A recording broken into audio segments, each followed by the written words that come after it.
Fala, meus amigos, sejam bem-vindos a mais um vídeo aqui na Recuperadora Linha Verde. Hoje estamos aqui com uma Mercedes C180. Essa Mercedes está com 100 mil quilômetros.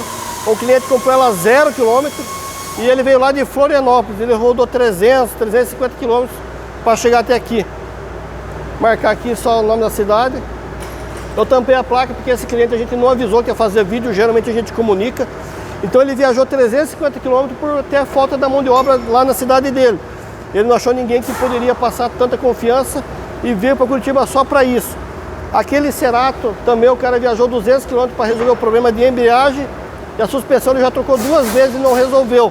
Então a gente vai fazer um vídeo exclusivo daquele Cerato. Vai estar aí nos próximos vídeos, vai ser aquele Cerato.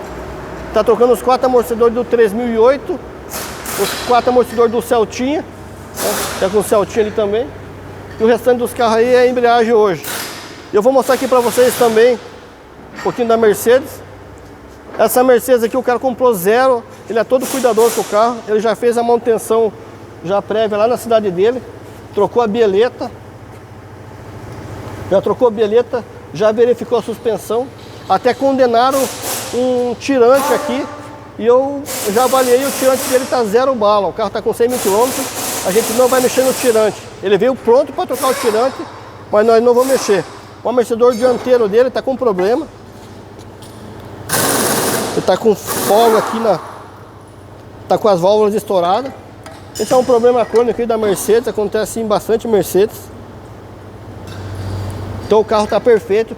A gente não vai trocar nem coxim, não vai trocar nada, somente um amortecedor. O amortecedor traseiro ele vai fazer também. E para quem trabalha com amortecedores, a dificuldade, porque esse amortecedor é blindado. Então a gente tem um treinamento, para você que quer entrar nessa linha de importados, você vai pegar isso aqui mastigadinho. A gente já pensou, já retrabalhou, já testou, já fez de tudo e a gente tem certeza que a forma que a gente trabalha dá certo. Então em vez de você perder tempo, você compra informação que vai ficar bacana, você vai trabalhar muito rápido. E com o melhor, com a garantia que vai dar certo. Os dois dianteiros já estão prontos. Os traseiros já estão prontos. Eu deixei aqui escondidinho aqui, que faz parte do processo. O coxinho vai manter o mesmo. A gente não vai alterar nada. Os coxinhos estão bons. Então assim, pessoal, se você quer participar de um treinamento da oficina que mais recondiciona amortecedor de importados, é aqui na Recuperadora Linha Verde. Segue nosso canal, tem bastante vídeo também. E até o próximo vídeo.